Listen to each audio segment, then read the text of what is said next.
نحمدہ و نصلی علی رسولہ الکریم اما بعد فاعوذ باللہ من الشیطان الرجیم بسم اللہ الرحمن الرحیم۔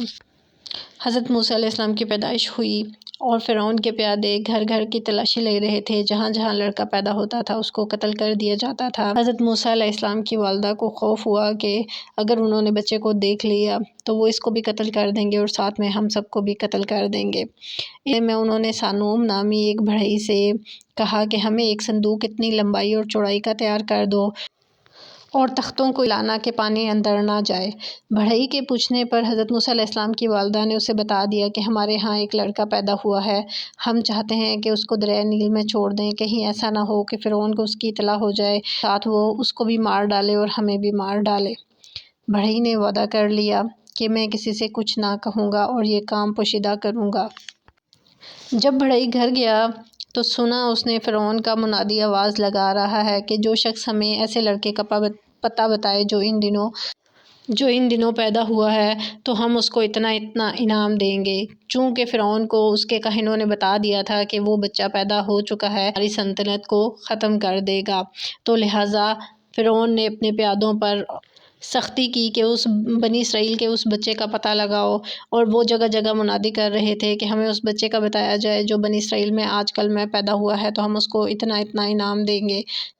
جب بڑھئی نے اس بات کو سنا تو اس کا جی چاہا کہ میں اس راز کو فاش کر دوں اور بہت سا انعام اور اکرام لے لوں۔ ابھی وہ اس ارادے سے دروازے سے قدم باہر رکھ ہی رہا تھا کہ وہ اندھا ہو گیا اور اس کے دونوں پاؤں زمین میں دھنس گئے، اور اسے ایک آواز آئی کہ اگر تو نے کچھ کہا تو تجھے ابھی زمین میں دھنسا دیں گے۔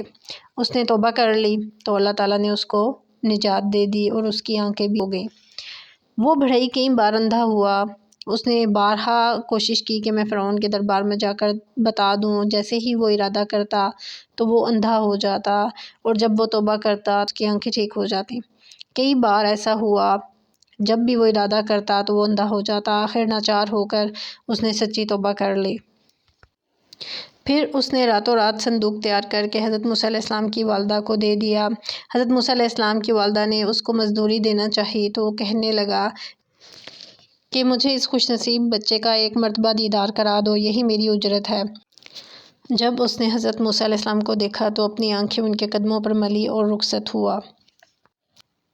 حضرت موسیٰ علیہ السلام کی والدہ نے حضرت موسیٰ علیہ السلام کو اس صندوق میں رکھ دیا، دودھ پلا کر اس صندوق میں سلا دیتی۔ جہاں کہیں ایسا ڈراؤنا موقع آتا صندوق کو دریا میں بہا دیتی، اور صندوق کو ایک ڈوری سے باندھ رکھا تھا۔ جب خوف اور خطرہ ٹل جاتا تو اس ڈوری کو کھینچ لیتی اور صندوق واپس آ جاتا۔ ایک مرتبہ ایک شخص گھر میں آنے لگا جس سے بہت دہشت ہونے لگی، دوڑ کر اٹھیں اور بچے کو صندوق میں لٹا کر ڈال دیا۔ جلدی اور گھبراہٹ میں ڈوری باندھنا بھول گئیں۔ صندوق پانی کی موجوں کے ساتھ زور زور سے بہنے لگا۔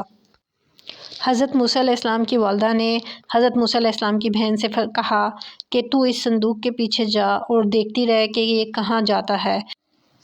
اگر یہ شہر کے کنارے سے الگ پھر تو یہ بچ جائے گا، اور اگر شہر کے لوگوں میں سے کسی نے اس کو اٹھا لیا تو وہ یقیناً بادشاہ کے پاس لے جائیں گے۔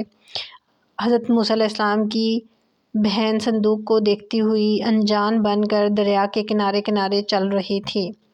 وہ صندوق دریا کے درمیان میں سے نکل کر اس نہر میں چلا گیا جسے فرعون کھدوا کر دریائے نیل سے اپنے باغ میں لے گیا تھا۔ صندوق پانی میں بہتا ہوا فرعون کے باغ میں جا پہنچا۔ فرعون کی لونڈیوں نے اس صندوق کو اٹھا لیا اور حضرت آسیہ علیہ السلام کے پاس لے گئیں۔ حضرت آسیہ علیہ السلام نے جب اس صندوق کو کھولا تو اس میں نہایت خوبصورت بچہ صحیح سالم لیٹا ہوا تھا، جسے دیکھتے ہی ان کا دل محبت سے پر ہو گیا۔ فرعون کو جب اس واقعے کی اطلاع ملی تو وہ بچے کو دیکھتے ہی پریشان ہو گیا اور کہنے لگا کہیں ایسا نہ ہو کہ کسی اسرائیلی عورت نے اسے پھینک دیا ہو، اور کہیں یہ وہی بچہ نہ ہو جس کے لیے میں ہزاروں بچوں کو فنا کر چکا ہوں۔ یہ سوچ کر اس نے اسے بھی قتل کرنا چاہا، لیکن ان کی بیوی حضرت آسیہ رضی اللہ تعالیٰ عنہا نے سفارش کی۔ فرعون کو اس کے ارادے سے روکا اور کہا اسے قتل نہ کیجیے، ہو سکتا ہے کہ یہ میری اور آپ کی آنکھوں کی ٹھنڈک ہو اور یہ ہمیں نفع دے اور ہم اس کو اپنا بیٹا بنا لیں۔ تو فرعون نے بیوی کی بات مان لی اور اپنا فیصلہ بدل دیا، اور حضرت موسیٰ علیہ السلام ہی حضرت آسیہ علیہ السلام کی ہدایت کا ذریعہ بنے۔ اور آخرت میں جنت میں جانے کا بھی۔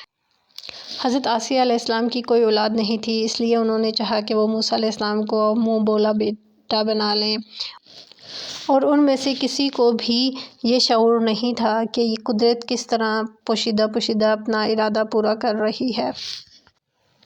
فرعون کی بیٹی کے بدن پر سفید داغ تھے۔ نجومیوں نے کہا تھا دریا میں ایک صندوق ملے گا جس میں ایک بچہ ہوگا، اس کا لعاب لگانے سے یہ داغ ختم ہو جائیں گے۔ صندوق ملا تو فرعون کی لڑکی نے حضرت موسیٰ علیہ السلام کا لعاب اپنے داغوں پر لگایا تو وہ ٹھیک ہو گئی۔ اس طرح سے اللہ تعالیٰ نے حضرت موسیٰ علیہ السلام کی زندگی کا سامان کیا۔